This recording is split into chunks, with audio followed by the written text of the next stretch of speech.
Hello everyone. सो आज market बहुत गिरा है, तो आपका पोर्टफोलियो बहुत रेड हो गया होगा। But by the end of the day कुछ गुड न्यूज आया है कि वार अभी कुछ टाइम के लिए रुक रहा है, कुछ नेगोशिएशन चल रहा है, पर इसका कुछ लॉन्ग टर्म अभी इम्पैक्ट दिख नहीं रहा है, कुछ स्टेबिलिटी नहीं दिख रहा है मेरे को। कुछ मतलब अभी इमीडिएटली कुछ ठीक हो जाएगा। हाँ, मार्केट एक दो दिन के लिए कुछ बढ़ सकता है, फिर कुछ न्यूज आएगा, फिर गिरेगा। तो अभी कुछ इमीडिएटली हम बोल नहीं सकते मार्केट के हिसाब से। तो आप अभी इमीडिएटली कुछ शॉर्ट टर्म में ट्रेडिंग मत करिए, कुछ स्पेकुलेशन मत करिए, कुछ जाके इमीडिएटली बाय मत कर लीजिए।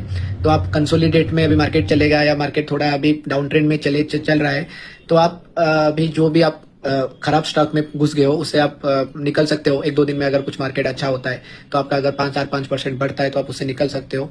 और बाकी रहा, जैसे मैंने लास्ट टाइम में बताया था म्यूचुअल फंड के बारे में, तो आप म्यूचुअल फंड अभी आप निफ्टी ईटीएफ में इन्वेस्ट कर सकते हो, ताकि Nifty at least 12% 13% all time high से गिरा है, तो आप पकड़ लो 15% एक साल के अंदर, 1.5 साल के अंदर जब भी मार्केट ठीक होगा तो 15% आपको उससे रिटर्न मिल जाएगा निफ्टी ईटीएफ में।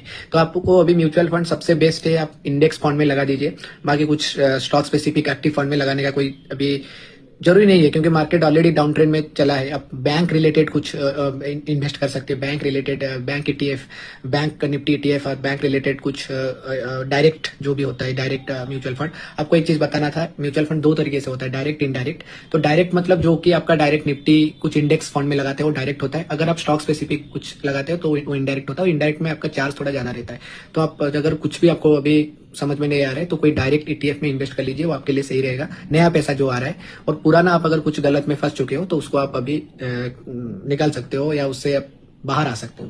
ओके, बाकी रहा गोल्ड में आप थोड़ा बहुत अभी इन्वेस्ट कर सकते हो, अगर आपका गोल्ड में कुछ एलोकेशन है। बाकी गोल्ड में आप इन्वेस्ट कर सकते हो अभी।